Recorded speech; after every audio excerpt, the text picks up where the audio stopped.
Hello YouTube, it's Lisa Stade here of the YouTube channels Lisa Stade and Hitler Obsessed.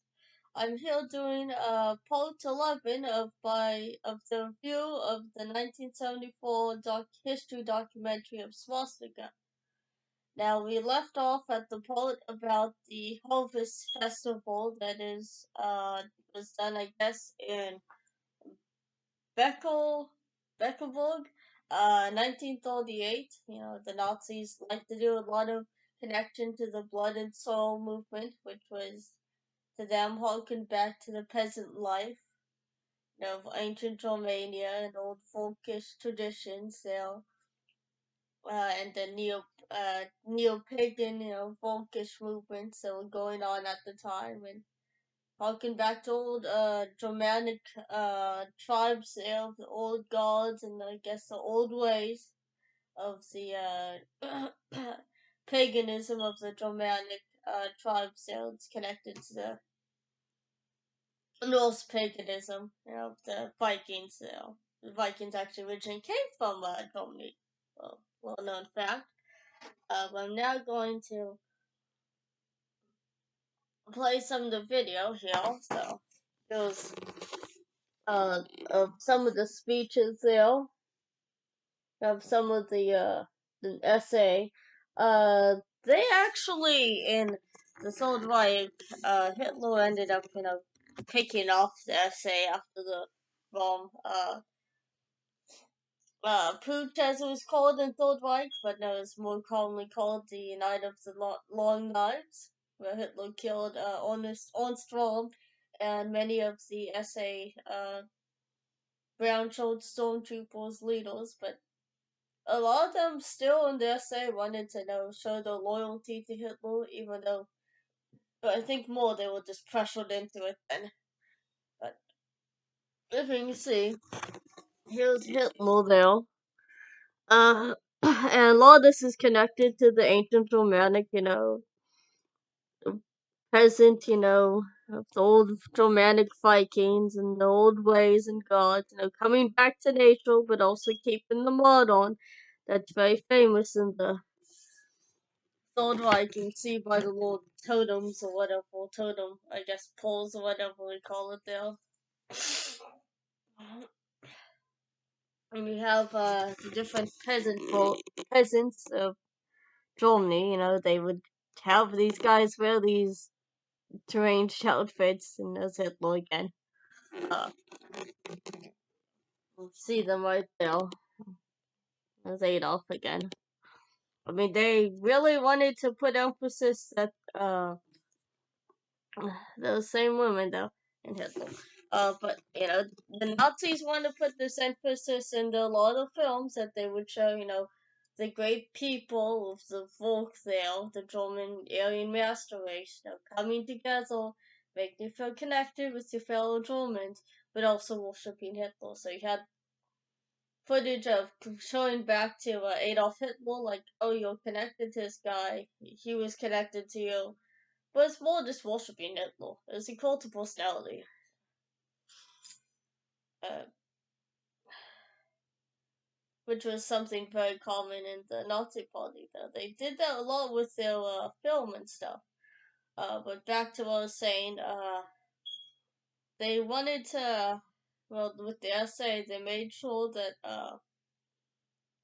well, they were kind of more forced into, just being submissive to Hitler, but they knew he was gonna pick them off, and I guess it was just like, F it, might as well die for the guy. We stayed with him for so long.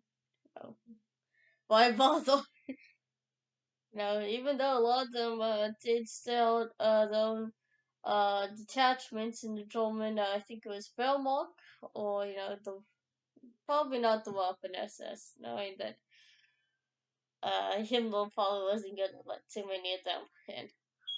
But if you read this one book that's a rewritten history of the essay by, I think it's Yale University, I actually read that, and I actually also dumped coffee on that once. And it's a library book. I had a headache one day, and I dropped my coffee. And guess I found out how brown shirts were created, Hitler probably just dumped coffee on them. Uh, mm. But yeah, now connect. The next scene is of the Jewish people and the Holocaust. I guess this is the Jewish. Yeah, the Night of Broken Glass. There, Kristallnacht. So they have that. Which was lawn Nazis. For instance, will just went around attacking the Jews. Because Goebbels gave this idea, just used this event that was of this Jewish guy that killed, and I think it was Paris or whatever. Uh, the they killed a diplomat or whatever at the German embassy, and I think it was Paris or France, somewhere else in Europe. And Goebbels used this model by a Jewish guy to help people go around attacking the Jewish people, breaking the stores, looting, rioting, killing Jewish people in German neighborhoods in Germany. There, uh, and burn down synagogues on the night of broken glass that was known as Kristallnacht. Uh, but yeah, I mean, even Hitler tried to, not have any connection. Say, oh, it's just some terrible guy, and the Nazi party will deal with it because Hitler was supporting this stuff.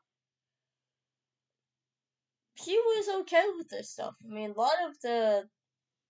I guess, you'll hear these arguments from people, even on the internet, on YouTube, about how Hitler had no connection or whatever to this. He did.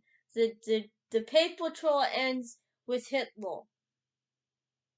Because it goes straight to verbal messages, in person with Heinrich Himmler and other leading Nazi figures. It was because Hitler wanted to protect his backside from any, any action someone might take against him. Uh, which you know, which Hitler knew what he was doing. So don't let someone tell you, oh yeah, here on this video or this, we don't know what Hitler's opinions were, but we know what this one Nazi was, or Heinrich Himmler was another Hitler's little stooge there. Uh, Actually, people that say stuff like that about Hitler really shouldn't be making videos. I'm surprised even some of them are allowed. Even I think some of them are still up on YouTube. Which is wrong. I mean, we've had a history of uh, alternative history and neo-Nazi little fanboys and fangirls putting out stuff up. It was a pain in the backside to the actual history community that took history seriously. Uh, Let me start the video again here. So yeah, they had a lot of the Nazis. Yes, they were connected to that, even Hitler. So don't let someone tell you, oh, on YouTube, somebody said this or this little article or let's quote David Irving. Give me a break, honey. Just give me a break. Put me on my misery. That's history level. But next scene in this video here is of the Hindenburg there, and people are coming to Germany. Or leaving Germany, and this is an interesting historical little event there. If you'll see later on here, there's the Nazis again at the Nuremberg rally.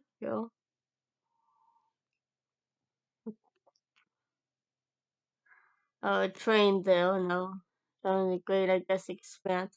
I guess this is the Hindenburg, Zeppelin there, that, that exploded and crashed. So. Yeah, actually, I think, I remember reading something. I think it was Hitler's photographer. If someone can find if that was the poster who actually got footage of the Hindenburg explosion, who was Hoffman there. That was Hitler's personal photographer. That was only allowed to be the only person to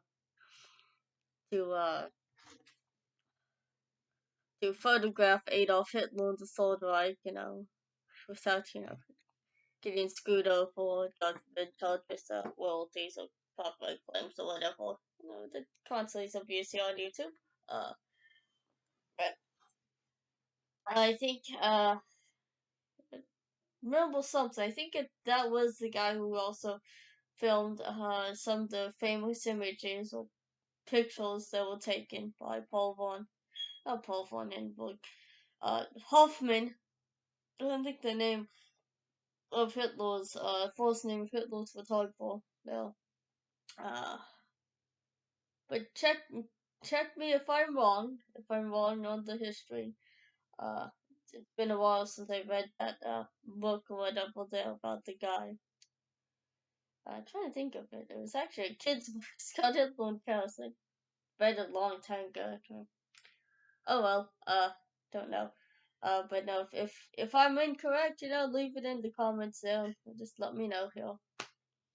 Uh, so yeah, reason why I think one of the reasons I remember reading in was it Hitler versus America. I think Hitler in America. The Americans were actually not exporting. I think it was the gas or whatever helium for the Zeppelins in Germany. And if you can see here, you have the actual footage of the actual blimp there, the Zeppelin there, exploding and crashing. But I think America stopped put tariffs or whatever, stopped import of the helium to Germany because they consider Hitler was probably making a threatening war aims or war claims or whatever there now because he was at the time building up the German military. They kind of did that to stop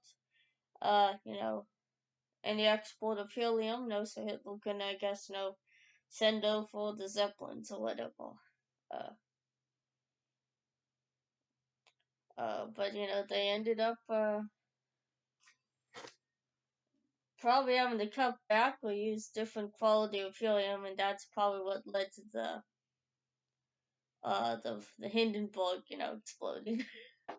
So I'm gonna leave you off here, YouTube, and end here and say this is the end of part 11, and I'm most likely will go on to part uh 12 here of my review of the 1974 history documentary of Swastika. This is Lisa Stade here of the Lisa Stade and Hitler Obsessed YouTube channel, telling you to make sure to subscribe to Lisa Stade and Hitler Obsessed, like my videos. Leave a comment, hit the bell to the settings of all so you can be notified for all future videos of Lisa Stade and Hitler Obsessed. Donate to my Patreon, uh, donate to my PayPal. I can visit my BitChute channel on bitchute.com at Lisa Marie Stade. That's one word, Lisa Marie Stade. You can send me a friend request or a comment to my Facebook page of Lisa Stade, or you can do both, or you can send me a friend request or a comment to my Facebook Messenger page. It's at Lisa Stade. Or just do both. I'd love to hear your feedback on my videos, on my comments there. And I appreciate the 2 new subscribers. I'm trying to remember your names now. But thank you for that here, for becoming subscribers. I think it was on Wednesday or Thursday of this week of uh last week. I mean Thursday. Um, I think it was what January something or whatever. I can't remember your names now. Oh well, but just say thank you there, and just let everyone know. Make sure to share my videos and get me more subscribers. Get me those public watch hours so I can be monetized. And I'll just say, coming up next is part 2 of the review of the history documentary of Swastika from 1974. And I would like to say bye now.